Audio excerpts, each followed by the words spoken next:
Selamat siang semua teman-teman mahasiswa. Senang sekali bertemu kita pertama kali ini ya di kuliah saya. Saya sebagai dosen pengampu untuk kuliah isu-isu terkini untuk kesehatan reproduksi dan seksualitas. Dan dalam sesi pertama ini adalah pengantar yang akan menjadi fondasi gitu ya untuk kita membahas dan juga memahami serta mengkritisi gitu ya berbagai isu-isu kesehatan reproduksi dan seksualitas. Nah, untuk deskripsi mata kuliah sendiri, saya harap sih teman-teman sudah buka RPKPS belum ya? Tapi anyway, di sini kuliah KR1 ini sebagai kuliah dasar, karena nanti kita di semester berikutnya ada kesehatan reproduksi 2. Ini ingin mengkaji secara kritis isu-isu terkini, tapi juga isu-isu yang memang sudah secara sejarah itu penting juga, terutama pertama mengenai status kesehatan reproduksi dan seksualitas perempuan, memang terutama perempuan dan remaja perempuan di Indonesia dan juga secara global. Kemudian faktor resiko dan determinan yang mempengaruhi kesehatan seksual dan reproduksi tersebut, serta juga mengkaji secara kritis kebijakan dan program yang ada di Indonesia dan global yang bertujuan meningkatkan kesehatan reproduksi dan seksual. Jadi nanti juga ada bagian-bagian kita mengundang dari pemilik program, yaitu dari kementerian-kementerian. Nah, untuk capaian pembelajaran mata kuliahnya ada 4. Untuk capaian pembelajaran sesi ini ya, yang khusus prinsip dan kerangka konsep, kita ingin menjelaskan prinsip dan kerangka konsep utama dalam kespro dan seksualitas, kemudian juga menganalisis isu-isu terkini dalam kespro menggunakan prinsip dan kerangka konsep tersebut, dan kemudian mengevaluasi apakah kebijakan, program, intervensi yang ada itu sesuai dengan prinsip dan kerangka konsep yang terkini. Karena prinsip dan kerangka konsep itu yang kemudian memang menjadi tolok ukur gitu ya. Kita mengkaji dan melihat bagaimana kondisi, tapi juga misalnya program atau intervensi itu apakah kemudian memenuhi hak asasi reproduksi dan seksualitas. Nah, secara rangkaian pembelajaran, jadi kan kemarin sudah diumumkan juga ya bahwa teman-teman silahkan enroll di Elo, ini juga sudah saya kasih linknya. Passwordnya juga kemarin sudah disampaikan, sehingga mudah-mudahan sudah enroll semua. Udah bisa enroll ya, nggak ada masalah. Kemudian RPKPS-nya sudah dibaca sampai bawah. Oke, kalau apa namanya, bahan bacaan utamanya udah belum? Nah, kemudian untuk setiap sesi saya juga meletakkan reading material ya, banyak sekali, karena menurut saya itu adalah reading materials yang utama gitu ya, untuk memperkaya lah. Kalau dari kuliah saja nggak cukup ya waktunya. Jadi mahasiswa graduate itu memang harus banyak baca, sehingga nanti isu-isu yang kita tidak bisa cakup itu bisa Anda lihat sendiri dari reading materials. Kemudian nanti di akhir kita sedikit kuis dan ada refleksi. Ini juga bagian dari assessment keseluruhan nanti kita hitung. Oke, selanjutnya kita akan mulai sesi. Tapi kalau ada pertanyaan silahkan. Oke, nah ini ya. Jadi pertama kita mau melihat rangkaian sejarah karena memang penting juga ya untuk kita melihat sejarah perkembangan perubahan paradigma, prinsip dan kerangka kerja, karena memang ada perubahan yang sangat signifikan ya mungkin dalam 50 tahun terakhir, yang itu juga kemudian direspon dan kemudian banyak diimplementasikan dalam kebijakan dan program kesehatan dan pembangunan di seluruh dunia dan di Indonesia. Cuma memang kemudian karena perubahannya itu saja berbeda-beda gitu ya, sehingga kemudian masih ada gitu ya program-program yang di Indonesia itu prinsip dan kerangka konsepnya mungkin belum sesuai dengan perkembangan pemahaman yang terbaru. Nah, dari sini kita bisa lihat mulai dari tahun 1974 WHO itu sudah mendefinisikan tambahan mengenai kesehatan seksual. Ya, ini signifikan karena kenapa? Karena kalau dulu itu kan baru dideskripsikan kesehatan reproduksi, dan itu kan mungkin hanya terkait fungsi dan proses reproduksi. Padahal kesehatan yang komprehensif itu ada aspek seksualnya. Dan itu kemudian akhirnya didefinisikan oleh WHO. Kemudian milestone yang kedua adalah tentang ICPD di Kairo. Ada yang sudah pernah dengar tentang ICPD? Sudah pernah. Nah, ada yang bisa jawab tentang apa? International Conference terkait dengan orang-orang aktif dan fokus isunya diperjuangkan bertemu setiap beberapa kali setahun untuk membahas terkait dengan isu-isu seperti ini. Ya, terakhir kayaknya proses deh ya kesana. Udah pernah cerita proses. Oke, nah tapi di sini ICPD di Kairo itu dia sangat pivotal lah, dia kayak mengubah arah gitu ya. Dia sangat berpengaruh dan bahkan sampai sekarang itu dirunut tetap. Karena walaupun itu sudah 30 tahun yang lalu ya, sudah 30 tahun yang lalu, prinsip dan konsepnya tuh masih relevan. Udah nggak, belum ketinggalan zaman sama sekali dan bahkan belum terwujud.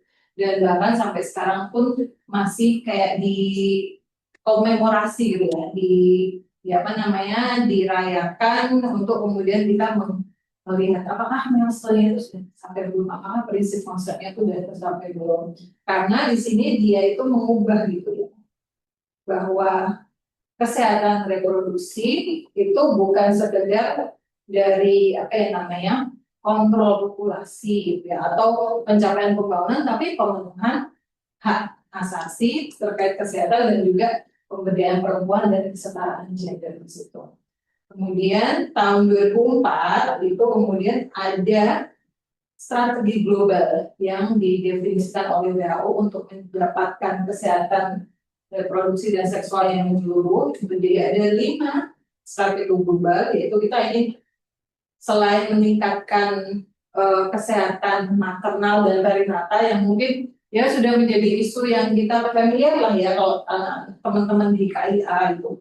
Cuma selain kesehatan maternal dan perinatal gitu ya, kita juga strategi global ini ingin mendefinisikan layanan yang berkualitas tinggi untuk pelayan KB, kemudian juga mengenai isu yang mungkin cukup kontroversial juga sampai sekarang masih kontroversial, yaitu menghilangkan aborsi yang tidak aman, yang itu bisa artinya menyediakan aborsi yang aman atau yang lain seperti itu kan. Kemudian mengontrol infeksi menular seksual termasuk HIV/AIDS yang sangat berpengaruh jangka panjang, serta mempromosikan kesehatan seksual itu lebih luas lagi kan daripada fungsi proses reproduksi, tapi juga kehidupan seksual yang menyenangkan. Nah, kemudian ditambah lagi Sustainable Development Goal itu memasukkan tujuan khusus kesehatan reproduksi dan seksual, yaitu memastikan akses universal. Karena ini dalam konteks universal health coverage di situ. Karena sebelumnya yang menjadi kelemahan Millennium Development Goals itu dia sama sekali nggak ada tujuan kesehatan reproduksi dan seksual. Sebenarnya itu kan sangat fundamental juga. Nah, kalau terkait definisi-definisi, teman-teman bisa baca sendiri ya, karena ini panjang. Tapi intinya untuk definisi kesehatan seksual itu adalah capaiannya adalah pengalaman seksual yang menyenangkan dan aman, bebas dari paksaan, diskriminasi, dan kekerasan. Yang itu merupakan masalah yang sangat prevalen di dunia ini ya. Jadi mungkin kalau kita yang selama ini tidak mengalami kekerasan seksual itu mungkin menganggap sesuatu apa, tapi itu sangat sering terjadi. Ada yang tahu nggak prevalensi kekerasan seksual atau kekerasan berbasis gender yang umum? Ya, secara umum itu 1 dari 3 perempuan yang mengalami sepanjang hidup. Ya betul. Jadi sekitar 30%-nya itu kan sangat tinggi. Ini dibandingkan misalnya kalau kalian memahami kayak diabetes, berapa sih? Diabetes itu cuma 10%. Jadi kekerasan yang dialami itu sebenarnya sesuatu yang prevalen dan harusnya menjadi fokus kesehatan yang utama juga. Karena dia juga tidak hanya dampak sosial, psikologis, tapi juga dampak klinis, tapi juga psikologis juga ada. Nah, untuk kesehatan reproduksi itu juga yang mau saya highlight adalah ini ya, yang kemampuan untuk bereproduksi dan juga kebebasan untuk memutuskan apakah dia mau bereproduksi, dia masih apakah mau memutuskan mau punya anak atau tidak, tapi juga kapan mau punya anak dan seberapa sering punya anak tanpa kita memandang status, asal usul, agama, dan sebagainya. Selain itu juga yang semakin memperparah adalah karena ada unsur eh, sosial budaya itu yang kemudian menimbulkan stigma, diskriminasi. Nanti kita bahas apa udah paham arti stigma diskriminasi. Jadi ya, serta kualitas layanan itu yang kemudian juga menyumbang tantangan kesehatan reproduktif dan seksualitas yang itu mungkin unik ya untuk pro dan seksualitas, karena mungkin kalau kayak stigma terkait diabetes itu mungkin ya nggak ada kan yang kemudian menghambat seseorang untuk mencari pengobatan, misalnya ada nggak? Ya cuma kayak mungkin dia hambatannya ya mungkin cara untuk keselanjutnya dan biaya dan sebagainya gitu. Tapi kayak stigma diskriminasi itu tidak dialami, paham kan? Iya. Jadi makanya itu unik sekali isu untuk ekspor, untuk stigma dan diskriminasi serta kekerasan tersebut. Nah, tadi saya sudah bicara tentang ICPD-10. Nah, di situ adalah dia yang pertama yang tahun 94 dan komemorasinya itu juga sebenarnya tadi secara konsisten tuh mengevaluasi selalu prinsip-prinsip utama. Jadi dia yang intinya adalah ini mendudukkan ya secara ini sangat pivotal gitu ya, dan itu juga mengubah cara pandang, kemudian cara kerja gitu ya, cara evaluasi program-program kesehatan reproduksi remaja, kesehatan reproduksi dan seksualitas itu agar itu adalah berbasis hak asasi manusia. Dan kita harus mencapai dan menjaga hak asasi manusia, dan itu bergeser dari model dulu atau target demografi yang kemudian menyasar kayak KB terutama ya untuk mengurangi populasi penduduk. Nah, sehingga kemudian isunya adalah bagaimana kita memenuhi kebutuhan, hak dan pilihan individu, terutama itu tadi dalam bereproduksi, tapi juga dalam keluarga berencana. Kemudian itu juga ada pendekatan siklus hidup di mana kita kemudian melihat secara keseluruhan gitu ya, bagaimana kesehatan seseorang itu tidak hanya dialami pada usia reproduksi saja, tapi juga sejak bahkan dia dalam kandungan. Tapi itu nanti kita bahas di sesi lain karena itu ini hanya overview aja, tapi intinya adalah ini adalah pendekatan siklus hidup tuh dikenali gitu, dalam SCPD itu. Kemudian juga karena kita mau memenuhi hak asasi manusia, di situ terutama yang kemudian sangat besar gitu ya perubahannya adalah terkait program-program kami di mana kita menekankan pilihan bebas yang terinformasi atau informed choice, karena sebelumnya program kesehatan reproduksi terutama KB itu banyak yang karena mau tadi ya mengejar pokoknya semua ikut KB biar target penduduknya turun tuh teratasi gitu, hanya banyak orang dipaksa untuk KB padahal mungkin itu bukan pilihannya, bukan kebutuhannya, keinginannya. Sekarang ini mau dirubah dari ICPD itu bahwa orang memilih untuk bereproduksi itu hak asasi manusianya, dan ketika dia milih itu harus pilihan yang berdaya, itu yang pilihan yang terinformasi, yaitu menghargai ini ya privacy, kemudian martabat dia, dan juga otonomi tubuh dia. Ada pertanyaan nggak? Nah, kalau selanjutnya yang ini kalau videonya saya skip aja. Nah, yang kedua adalah ini 1 tahun setelahnya, yaitu Beijing Platform, ya itu yang namanya UN Women Conference ya tahun 95. Jadi itu cuma 1 tahun setelahnya dia juga menguatkan gitu ya hasil ICPD, yaitu bahwa dia meng-highlight kesetaraan gender, pemberdayaan dan juga asasi terutama perempuan dan anak, dan dia tidak hanya melihat determinan yang dekat dari ke sekolah, tapi determinan yang jauh, terutama ini ya, determinan sosial. Sudah pernah dengar belum determinan sosial kesehatan? Mungkin di kuliah kebijakan kesehatan di FK diulai. Nah itu dia melihat bahwa ya, kesehatan reproduksi dan seksualitas itu tidak hanya dipengaruhi oleh unsur-unsur di keluarga saja ya, tapi juga di lingkungan dan negara seperti itu. Sehingga kemudian itu dia mengenali bahwa kalau kita mau kesehatan perempuan dan anak perempuan terutama ya itu memang benar-benar membaik, kita harus memastikan bahwa ada itu ya pembagian kekuasaan, kekuasaan dan juga pengambilan keputusan yang dibagi dengan perempuan sehingga bisa mereka itu mengendalikan, memutuskan sendiri terkait tubuhnya, kesehatan dirinya, dia termasuk fertilitas. Tapi tentu saja juga untuk merealisasikan keputusan tersebut juga perempuan juga harus enabling factor-nya, faktor sosial, ekonomi, budaya itu juga harus diperbaiki juga. Nah itu yang kemudian kita ke bagian ini ya, reproductive justice.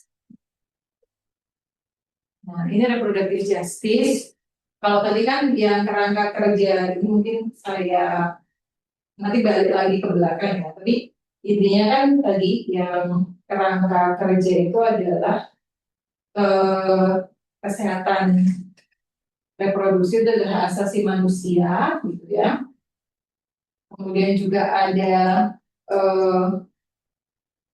keawasan budaya dan legitimasi budaya, tapi yang mau saya kontraskan juga adalah reproductive justice ini atau keadilan reproduksi.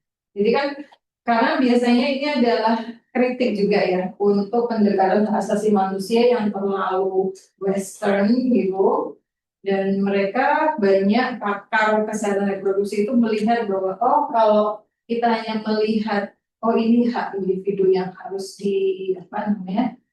dipenuhi, diperjuangkan. Ada satu hal yang krusial yang itu sebenarnya kemudian menjadi bolong, terutama mereka melihat di Amerika, gitu ya. Di mana di Amerika itu kayak kebebasan untuk aborsi, gitu ya, untuk melakukan perilaku seksual, kemudian kontrasepsi itu memang bebas. Tapi kemudian perempuan ternyata tidak bebas untuk bisa membesarkan anaknya dengan aman dan sehat. Karena kemudian di Amerika banyak masalah rasisme, kemudian layanan kesehatan yang tidak terjangkau, kemudian tidak punya sosial net yang bagus gitu ya untuk perempuan. Nah di situ muncul framework reproductive justice yang itu sebenarnya cukup baru dan itu beda dengan framework yang lain yang mungkin kayak didorong oleh istilahnya feminis politik di barat ini didorong oleh feminis politik ya di barat juga, tapi ini juga sangat didukung oleh yang di negara barat karena ini menantang gitu ya sistem kekuasaan serta ini mencapai keadilan sosial gitu. Jadi oke lah kita kemudian fokusnya memang memberikan hak asasi agar dia melakukan sampai pribadi. Tapi seperti tadi yang saya bilang, kalau dia tidak bisa, mungkin dia bisa gitu ya, secara di atas kertas membuat keputusan mandiri itu. Tapi ketika keputusannya itu adalah keputusan di antara pilihan yang terbatas, dan pilihan terbatasnya itu karena keterbatasan sosial ekonomi, itu kan kemudian menjadi pilihan keputusan yang semu gitu kan. Misalnya kalau keputusannya misalnya antara mau menikah misalnya perempuan muda di suatu kabupaten gitu ya yang tidak banyak kesempatan pendidikan, pekerjaan, pilihannya adalah antara bekerja atau menikah. Itu kan banyak pilihan, tapi kan dua pilihan yang itu sebenarnya dia tidak mau.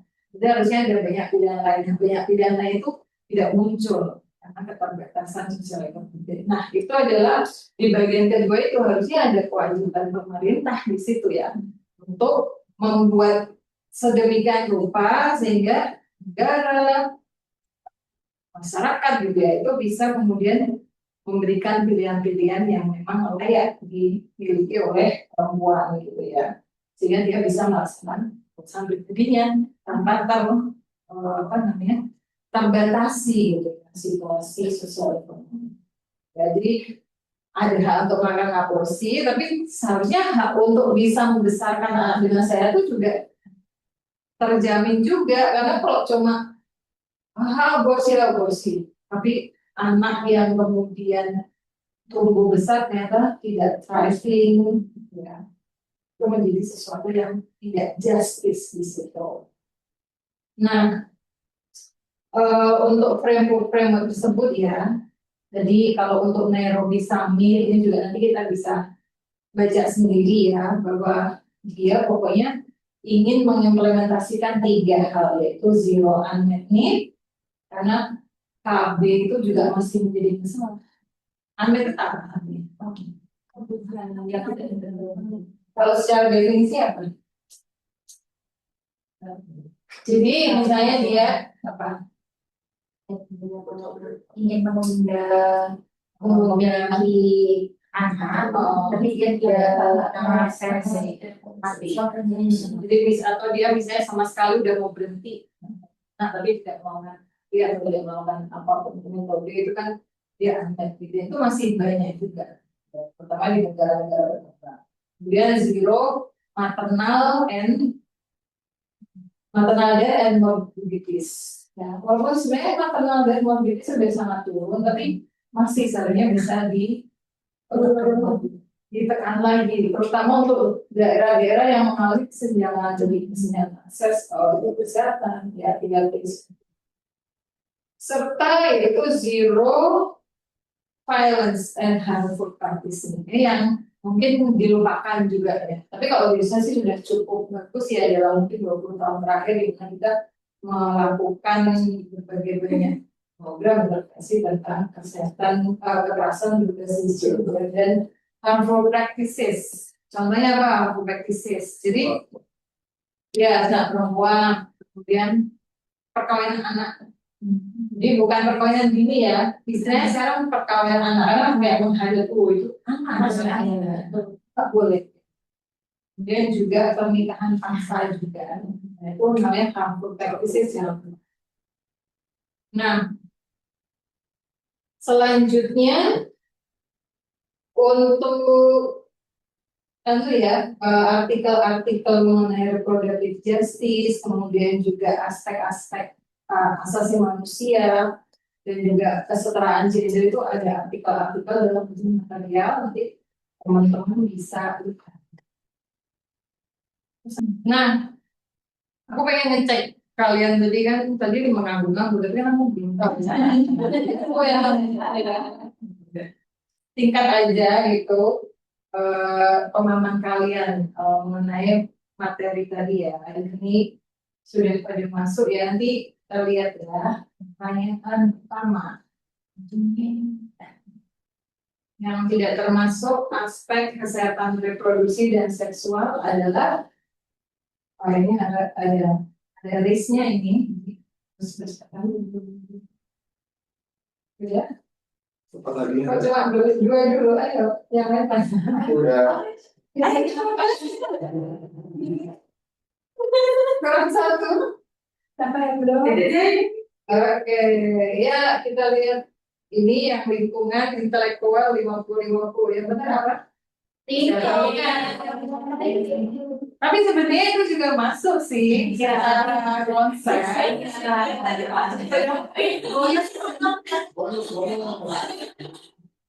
Tapi sebenarnya kayak kognitif itu juga eksplisit, tapi lingkungan mungkin lebih implisit ya. Oke, pertanyaannya mungkin yang lebih jelek. Selanjutnya, paradigma dan prinsip kesehatan reproduksi dan seksualitas berdasarkan apa? Apakah bukan penyakit aja? Apakah optimalisasi bonus atau hak asasi manusia atau pengendalian hidup atau tujuan pembangunan? Nah, ini kalau orang lebih baru aku tahu jawabannya. Udah, oke kita lihat. Mbak Anna Dewan Musia. Kok cuma 80%? Oh, karena Ada yang salah. Ada yang salah. ada yang salah. Ada yang salah. Tapi nggak kelihatan ya. Ya, next aja mau. Apa kamu dapat dari mobil Allah? Jadi memang ada saya order banyak sih ya.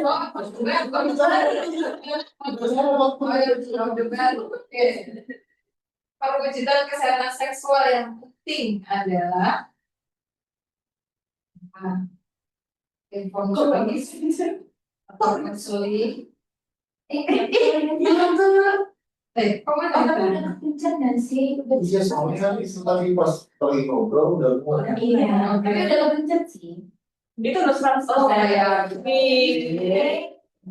pengalaman seksual yang bebas dari paksaan, diskriminasi dan kekerasan. Nah, terus berikut prinsip paradigma utama Kaspromul ICPD dan Bizing Platform kecuali ya. Nah. Menjebak sih. Iya, Bu. Oh, menjebak. Iya. Kayaknya semua bener ya. Semua benar. Kan yang prinsip yang mana? Oh. Kecuali loh. Soalnya Akses aborsi. Iya, benar. Prinsip dan 0%, bener. kalau isunya aja, tapi dia prinsip utamanya ada pemberdayaan perempuan, untuk mengontrol kesehatan, kesetaraan gender, ya, serta kuasa. Kecuali yang Iya, iya, kecuali tapi aku udah bilang kecuali. enggak. Oh, bisa nih. Iya. Konsep. Ya, Penyedia definisi kunci kesehatan reproduksi adalah menyediakan layanan kesehatan yang berkualitas tinggi, mendapatkan metode kontrasepsi yang diinginkan, kemampuan dan kebebasan untuk menentukan apa dan kapan, bisa menghindari infeksi dan lain-lain. Ya betul, oke, betul yang kebanyakan ini yang benar yang kemampuan dan sebagainya. Iya, ya ini yang intinya ya, karena kapan dan akan, kalau iya dan tidak, bahkan saya nggak berkhianat itu juga kebebasan reproduksi. Nah, tapi kan mungkin kalian kayak Selanjutnya untuk pekerjaan rumah ya, untuk di-submit di ELOG, tidak usah banyak-banyak, maksimal mungkin 300-400 kata saja. Saya ingin teman-teman merefleksikan 3 kasus ini, pilih salah satu saja kasusnya yang menurut Anda sangat menarik dan mungkin Anda sering menemui gitu ya. Dibandingkan dengan prinsip dan kerangka konseptual yang sudah kita bahas tadi ya.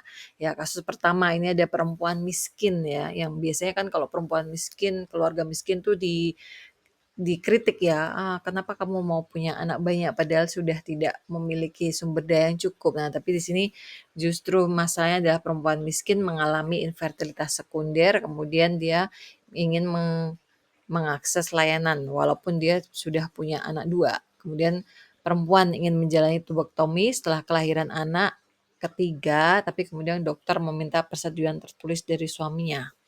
Yang ketiga adalah perempuan yang belum menikah meminta akses layanan kontrasepsi, tapi kemudian tidak diberikan oleh bidan setelah bidan mengetahui bahwa perempuan tersebut ternyata belum menikah.